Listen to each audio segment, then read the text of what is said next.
ঈশ্বর লতাপাতাকে দাঁড়িয়ে থাকার শক্তি দেননি। ঈশ্বর এই শক্তি দিয়েছেন বৃক্ষকে। এই লতাপাতা বৃক্ষের সাহায্যে দাঁড়িয়ে থাকে, তাতেই বিকশিত হয়। এবার এই লতাপাতা দুই ধরনের হয়। প্রথম সে যে এই বৃক্ষতে বিকশিত হয়, ফুল ফুটিয়ে তোলে, নিজেকেও সুন্দর বানায়, বৃক্ষকেও সুন্দর বানিয়ে তোলে।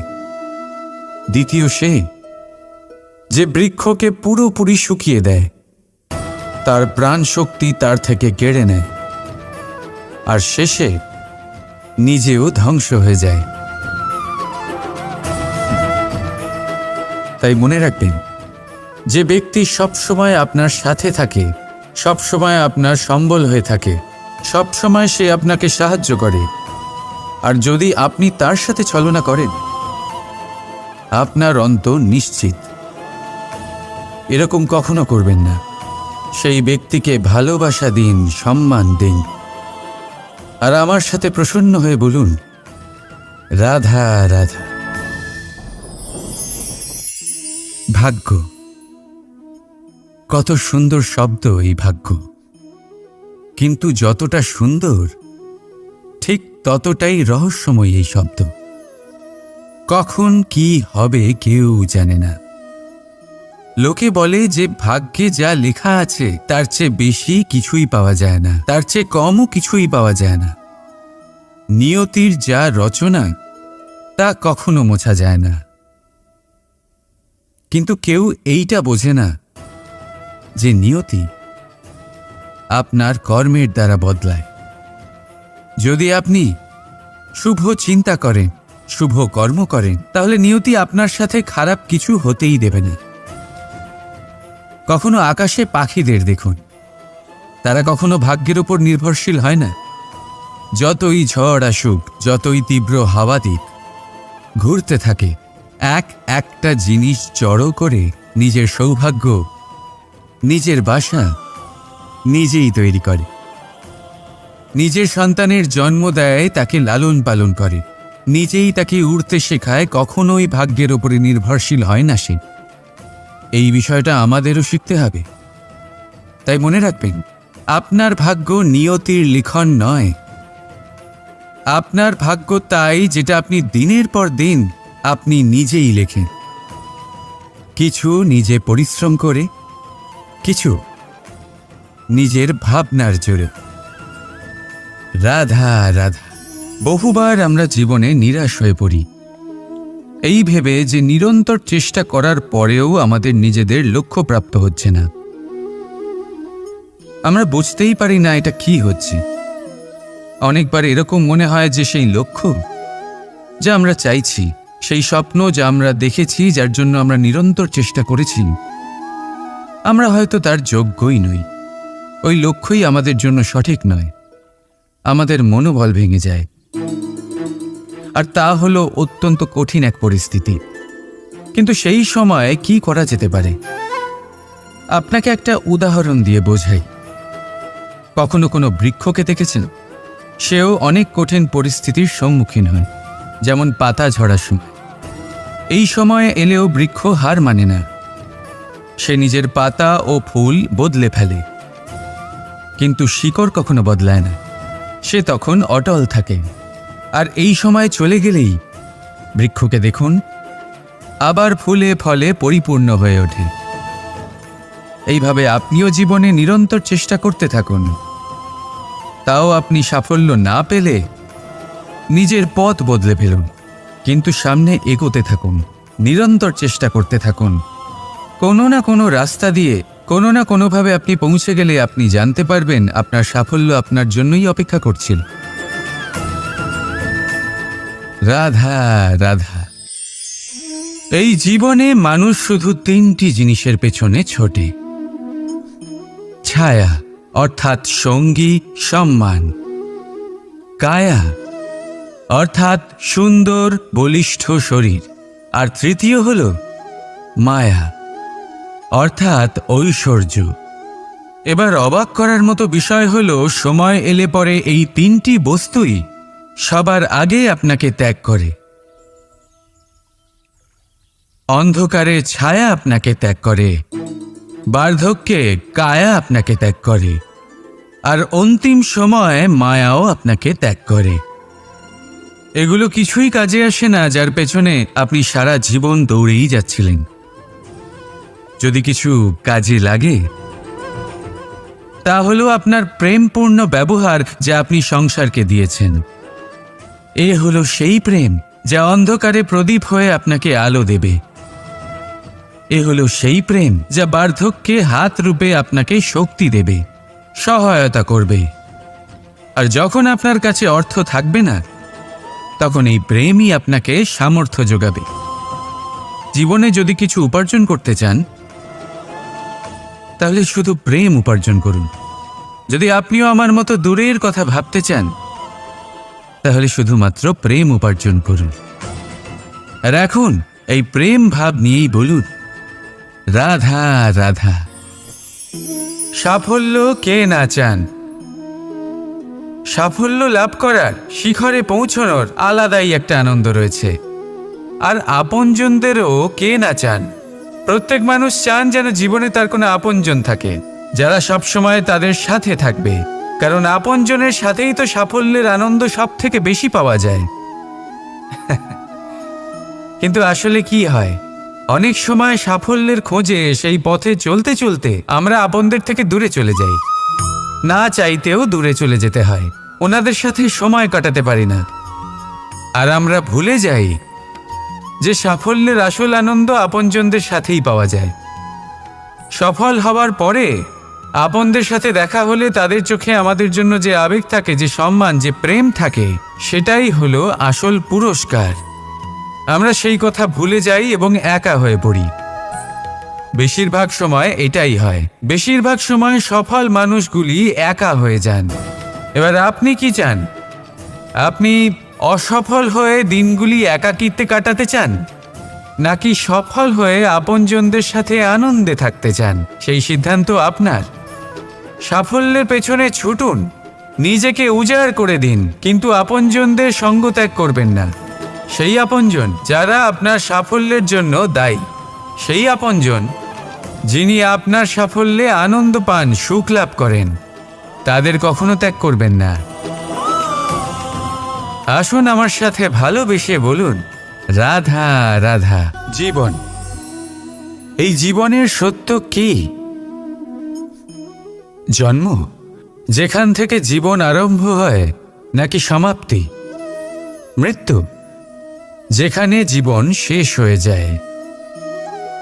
জীবনের সত্য এটা নয়, সব কিছু এটা নয়। ভালো করে ভেবে দেখলে কিছুই যায় আসে না যে আপনার জন্ম কোথায় হয়েছে, কিভাবে হয়েছে। এতেও কিছু যায় আসে না যে আপনার মৃত্যু কোথায় হবে, কিভাবে হবে। যায় আসে তখন, গুরুত্বপূর্ণ হলো এটাই যে জীবন আপনি যাপন করেছেন তার উদ্দেশ্য কি ছিল, কি ভাবনা নিয়ে আপনি বেঁচেছেন। এখন যদি আপনি এমন কিছু করেন যার দ্বারা এই সংসার আপনার থেকে জীবন যাপনের প্রেরণা পেতে পারে, মৃত্যুর পরেও আপনার কর্ম দেখে তা স্মরণ করে জীবনে বাঁচতে শেখেন, তাহলে তার তাৎপর্য হলো আপনি নিজের কর্মের দ্বারা, নির্বাচনের দ্বারা অমর হয়ে গেছেন। দেখুন, জীবনে দুশ্চিন্তা করা হলো বৃথা, মৃত্যুর ভয়ও হলো বৃথা। কারণ আত্মা কখনো মরে না, তাকে কেউ শেষ করতে পারে না। না কাল, না মৃত্যু, আর না সময়। যদি এমন কিছু থাকে যা আপনার আত্মাকে শেষ করে দিতে পারে, তাহলে তা আপনারই নিজের দুষ্কর্ম। তাই এই যে জীবনকাল আপনার কাছে রয়েছে, তাতে শুধু শুভ কর্ম করুন, দুশ্চিন্তা করা ত্যাগ করুন। এমন কর্ম করুন যা দেখে সংসার উচিত পথে চলে আসবে, শুভ কর্ম করবে। যদি আপনার মৃত্যুর পরে সংসার আপনাকে স্মরণ করে শিক্ষা লাভ করে, উচিত পথে চলে, প্রেরিত হয়, তাহলে আপনিও অমর হয়ে যাবেন। আসুন আমার সাথে ভালোবেসে বলুন, রাধা রাধা। আমাদের মনে যখন কোনো প্রশ্ন ওঠে, কোনো দ্বন্দ্ব জাগে, তখন আমরা যাই আমাদের গুরুর কাছে, আমাদের আরাধ্যের কাছে গিয়ে জিজ্ঞেস করি। এইভাবেই একদিন আমি পৌঁছলাম আমার আরাধ্যের কাছে, আমার মহাদেবের কাছে, আর ওনাকে প্রশ্ন করলাম যে, মহাদেব, জীবনে আনন্দ পাওয়ার, উৎসব পালনের প্রেম ভাগ করে নেবার, জীবনকে উপভোগ করে নেওয়ার সর্বশ্রেষ্ঠ সময় কোনটা? মহাদেব হাসলেন আর উনি বললেন, জীবনে উৎসব পালনের সবথেকে শ্রেষ্ঠ দিন হল মৃত্যুর ঠিক আগের দিনটা। প্রেম ভাগ করে নেওয়ার সবথেকে শ্রেষ্ঠ মুহূর্ত হল মৃত্যুর ঠিক আগের মুহূর্ত। জীবনকে উপভোগ করে নেওয়ার সর্বশ্রেষ্ঠ প্রহর হল মৃত্যুর এক প্রহর পূর্বে। তখন আমি চমকে গেলাম। আমি বললাম, কিন্তু মহাদেব, মৃত্যু তো অনিশ্চিত, আমরা জানিও না কবে আমাদের মৃত্যু হবে। মহাদেব আবার হাসলেন। উনি বললেন যে যদি আমরা এভাবে জীবন কাটাই যে আমরা জীবনের প্রত্যেক দিন, প্রত্যেক মুহূর্ত, প্রত্যেক প্রহর শেষ বলে মনে করি, তাহলে আমাদের সমস্ত জীবন আনন্দের সাথেই অতিবাহিত হবে। কি বলেন? তাহলে আপনিও এই কথা মনে রাখুন আর আমার সাথে ভালোবেসে বলুন, রাধা রাধা। মানুষের সবথেকে বড় শক্তি কি? তার বাহুবল, অর্জন করা ধন, নাকি তার পেছনে দাঁড়িয়ে থাকা তার সমর্থক বা প্রশংসকদের দল, নাকি ঈশ্বরের আশীর্বাদ? সেটা কি? মানুষের সবথেকে বড় শক্তি হলো একটাই, আর তা সকলের মধ্যে আছে, আর তা হলো তার নিজের অস্তিত্ব, যা অন্য কারোর মধ্যে নেই। সংসারে অনেক লোক রয়েছেন, কিন্তু কেউ আপনার মতো নন। এটা হলো আপনার শক্তি, এ হলো আপনার নিজস্ব শক্তি। দুর্ভাগ্যবশত বেশিরভাগ মানুষ এটা বুঝতে পারেন না, নিজের শক্তিকে চিনতে পারেন না। কিন্তু যদি আপনি চিনতে পারেন, তাহলে আপনি নিজের অন্তরে অনুভব করবেন একটা অসীম শক্তির অস্তিত্ব। যে সাফল্যের পথে আপনি চলছেন, আপনি দেখবেন যে এই সাফল্যের দ্বার নিজে থেকেই খুলে গেছে। শুধু প্রয়োজন হলো নিজের এই শক্তিকে চিনে নেবার, নিজের এই বিশেষত্বকে বোঝার। কারণ এই যে আপনার বিশেষত্ব, এ কোনোদিনও আপনার থেকে দূরে চলে যাবে না, চিরকাল আপনার সাথে জড়িত থাকবে। যদি আমি বাহুবলের কথা বলি, সময়ের সাথে সেটা চলে যাবেই। যদি কথা বলি অর্জিত ধনের, তাহলে সময়ের সাথে সেটাও চলে যাবে। মিত্র, পরিবার, বন্ধু, আশীর্বাদ, এই সব কিছু আপনার থেকে দূরে চলে যেতে চলেছে, সেটা আপনিও জানেন। কিন্তু এই যে আপনার অস্তিত্ব, আপনার বিশেষ শক্তি যা শুধু আপনার সাথে আছে, তা চিরকাল আপনার সাথেই জুড়ে থাকবে। দরকার হলো শুধুমাত্র এটা চিনে নেওয়ার, নিজের উপর বিশ্বাস রাখার, আর জীবনে এগিয়ে চলার। আপনি যদি এটা করেন, তাহলে সবাই এটা দেখে আপনার থেকে শিক্ষা নেবেন। তাহলে এটাই করুন আর আমার সাথে ভালোবেসে বলুন, রাধা রাধা। নাম, এই নাম আসলে কি বলা বড়ই মুশকিল। এই সংসারের প্রত্যেক বস্তু, প্রত্যেক ব্যক্তি, প্রত্যেক স্থান, প্রত্যেক জাতি, প্রত্যেক সম্প্রদায়ের নাম আছে। কিন্তু এই প্রত্যেক নাম কি যথেষ্ট? একেবারেই নয়। দেখুন, কিছু নাম হয় যা জন্মসূত্রে লাভ করা। যেমন আমার নাম রাখা হয়েছিল কৃষ্ণ, কিন্তু পরে মা আমাকে আদর করে কানাই বলতেন। যখন আমি গোবর্ধন পর্বত ধারণ করি, তখন সকলে আমাকে গোবিন্দ বলে ডাকতেন। যখন আমি কংসের সংহার করেছিলাম, তখন সকলে আমাকে কংসহারি বলতেন। যখন আমি গীতাতে জ্ঞানের উপদেশ দিয়েছিলাম, তখন সবাই আমাকে যোগেশ্বর ডাকতেন। কিছু নাম হয় যা জন্মসূত্রে পাওয়া যায়, আর কিছু নাম হয় যা কর্মসূত্রে পাওয়া যায়। জন্মসূত্রে পাওয়া নাম মৃত্যুর সাথে সাথে শেষ হয়ে যায়, কিন্তু কর্মের দ্বারা প্রাপ্ত নাম মৃত্যুর পরেও অক্ষত থেকে যায়। তাই আপনি এই নামের মোহে কখনোই জড়াবেন না। শুধু কর্ম করতে থাকুন, তাহলেই এই মন আনন্দিত হয়ে উঠবে। আসুন আর আমার সাথে ভালোবেসে বলুন, রাধা রাধা। এই সংসারে সবচেয়ে বড় পাপ কি হতে পারে? কেউ বলবেন অসত্য, কেউ বলবেন ছলনা, আবার কেউ বলবেন লালসা। না, সংসারে সবচেয়ে বড় পাপ হলো নারী জাতির অসম্মান। নারীর মান ভঙ্গ করা। কারণ এই অপরাধ কেবল নারীর শরীরকেই নয়, বরং তার মন আর আত্মাকেও আহত করে থাকে। তাহলে এবার প্রশ্ন হলো, যে এই অপরাধ করেছে তাকে কি শাস্তি দেওয়া উচিত? কেউ বলবেন শারীরিক যন্ত্রণা, আর কেউ বলবেন মৃত্যুদণ্ড। কিন্তু এই অপরাধের শাস্তি নির্ধারণ করার আগে এটা জানার কি কোনো প্রয়োজন নেই যে অপরাধী আসলে কে? এখন আপনি বলবেন সহজ ব্যাপার, সেই পুরুষ যে নারীর মান ভঙ্গ করেছে। কিন্তু এ কি সম্পূর্ণ সত্যি? নিজের অপমানের জন্য, নিজের সম্মানকে নিজেই হারানোর জন্য কখনো নারী কি নিজে দায়ী হতে পারে না? ভেবে দেখুন, সম্মানহানির থেকে বাঁচার জন্য সর্বপ্রথম সম্মানের সীমার উপর নজর দেওয়া প্রয়োজন। রাবণ সীতার হরণ এই জন্যই করতে পেরেছিলেন, কারণ সীতা নিজের বোকামোর জন্য রাবণের সেই সীমা উল্লঙ্ঘন করা সহজ করে দিয়েছিলেন। কিন্তু অশোক বাটিকাতে সেই সীতাকেই রাবণ স্পর্শ পর্যন্ত করতে পারেননি, কারণ সে রাবণ আর তার মাঝখানে ঘাস দিয়ে একটা ছোট রেখা বানিয়ে দিয়েছিলেন। জীবনে না বলতে শিখুন। যদি কেউ আপনার সম্মানের সীমা পার করতে চেষ্টা করে, তাহলে তাকে সেখানেই আটকাতে শিখুন। আপনার ওপরে ওঠা প্রথম হাত, প্রথম কটাক্ষ ওইখানেই আটকাতে শিখে নিন। তখন কোনো পুরুষের সাহস হবে না আপনাকে আবার অপমান করতে চেষ্টা করার। কারণ নারী জননী, পূজনীয়। তাই নিজেকে দুর্বল মনে করে আপনি অপরাধী হবেন না। রাধা রাধা, এই হিরেটা দেখতে পাচ্ছেন আপনি? লক্ষ কোটি বছর ধরে পৃথিবীর গর্ভে থাকার পরে এটা এতটা শক্ত হয়ে ওঠে। কিন্তু যখন খনি থেকে একে বের করা হয়, এটি কয়লার মতোই থাকে, সাদা, শক্ত, নিস্তেজ। কিন্তু যখন একে পালিশ করা হয়, তখন এটা তেজ লাভ করে, আর ঠিক তখনই এর মূল্য বৃদ্ধি পায়। সংসারে মানুষের সাথেও ঠিক এমনটাই হয়ে থাকে।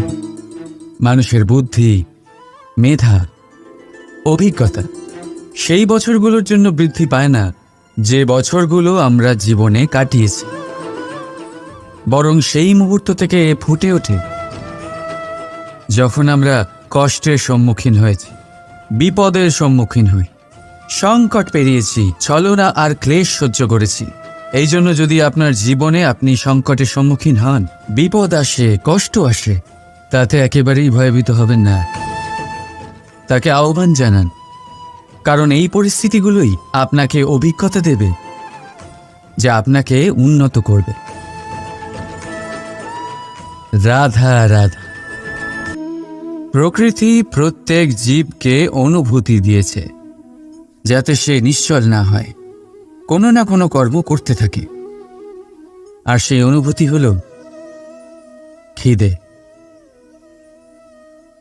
পশু, পক্ষী, প্রাণী পরিশ্রম করতে থাকে নিজের খিদে মেটানোর জন্য। কিন্তু অন্য জীবের মতো মানুষের খিদে কি তার পেট অবধি সীমিত থাকে? পেটের খিদে মেটাতে মেটাতে কখন যে এই খিদে মন আর মায়ার তৃষ্ণায় রূপান্তরিত হয় আমরা বুঝতেই পারি না। আর বেশিরভাগ ক্ষেত্রে এই তৃষ্ণা অর্থ সংগ্রহ করা অবধি সীমিত থাকে। নিজের জীবন ধারণ ছেড়ে কার জন্য এই অর্থ সংগ্রহ করছেন আপনি? আগামী প্রজন্মের জন্য। বড়ই বিচিত্র, তাই না? নিজের জীবন ধারণ ছেড়ে অর্থ সংগ্রহ করতে করতে নিজের জীবনের সুখ বিসর্জন দিচ্ছেন, আর আগামী প্রজন্মকে কাজ করার থেকেও আটকাচ্ছেন। পুত্র যখন কুপুত্র, তখন কেন অর্থ সঞ্চয়? পুত্র যখন সুপুত্র, তখন কেন অর্থ সঞ্চয়? নিজের সন্তানকে সংস্কার দিন, অর্থ নয়। যদি সন্তান সংস্কারী হয়, তখন সে নিজের এক সংসার তৈরি করবে। যদি সংস্কারহীন হয়, তাহলে আপনার বানানো সংসার এমনি সে ভেঙে দেবে। জীবনে যদি কিছু সঞ্চয় করতে হয় তাহলে জ্ঞান সঞ্চয় করুন, প্রেম সঞ্চয় করুন, আর আমার সাথে ভালোবেসে বলুন রাধা রাধা। জীবনকে রথ বলা হয়, কিন্তু কেন? এখন আপনি বলবেন এই জন্য কারণ জীবনও ঠিক রথের মতোই চলতে থাকে। কিন্তু আপনি কখনো এই রথকে বোঝার চেষ্টা করেছেন? এই রথে সামনে ঘোড়া থাকে আর পিছনে চাকা। এই ঘোড়া হলো আপনার কর্ম, আর এই চাকা কর্মফল। এই ঘোড়া যেখানেই যায় রথের চাকাগুলি সেখানেই এগোতে থাকবে। যদি আপনার ঘোড়া অর্থাৎ আপনার কর্ম শুভ সহজ পথে চলে তাহলে আপনার যাত্রাও আনন্দময় হবে। যদি কুকর্মের খারাপ পথে চলেন তাহলে আপনার যাত্রা খানা খন্দ দিয়ে ভরে যাবে। আপনার কর্মগুলিকে ঘোড়ার মতো নিয়ন্ত্রণে রাখুন, ফলের চাকা সর্বদাই আপনাকে মধুর পরিণামই দিবে। রাধা রাধা। বলুন শ্রেষ্ঠ কে? রেশমের সুতো যিনি তৈরি করেন, নাকি তিনি যিনি এই সুতো দিয়ে বস্ত্র তৈরি করেন? নিশ্চিতভাবে যিনি বস্ত্র বানান। এবারে বলুন শ্রেষ্ঠ কে? নদী তটে মাটি ছড়িয়ে রেখে দেয় যে বান, নাকি সেই মাটি একত্রিত করে তাই দিয়ে যিনি মূর্তি বানান সেই মূর্তিকার? নিশ্চিতভাবেই মূর্তিকার। এবারে বলুন শ্রেষ্ঠ কে? দেবতা আর দানবের সেই দল যারা অমৃত পাওয়ার জন্য এই সংসারে হলাহল ছড়িয়ে দিয়েছে, নাকি মহাদেব যিনি এই হলাহল নিজে পান করে নিজের কণ্ঠে ধারণ করেন? নিশ্চিতভাবেই মহাদেব সর্বশ্রেষ্ঠ। ঠিক এইভাবেই সংসারে ছোট ছোট ব্যাপারকে যারা বড় করে দেখেন তারা শ্রেষ্ঠ হন না, কারণ ছোট ছোট খুঁটিনাটিকে দ্বন্দ্বে পরিণত করা অত্যন্ত সহজ। কিন্তু সর্বশ্রেষ্ঠ তিনিই হন যিনি নিজের বিচার বুদ্ধি দিয়ে বড় বড় যুদ্ধের অবসান ঘটান। রাধা রাধা। সংসারে সব থেকে কঠিন কাজ কি? কেউ বলবেন পর্বত আরোহণ করা, কেউ বলবেন সাঁতার কাটা, কেউ বলবেন আকাশে ওড়া। কিন্তু বাস্তবে সত্যি কি এগুলি কঠিন? আসলে যদি দেখা যায় তো এগুলি কিছুটা আলাদা। যে কাজ আমরা করতে অভ্যস্ত নই আমরা তাকে কঠিন ভেবে নিই। যেমন সাঁতার কাটা আলাদা, পাহাড়ে ওঠার কলা আলাদা, আকাশে ওড়ার কলা আলাদা।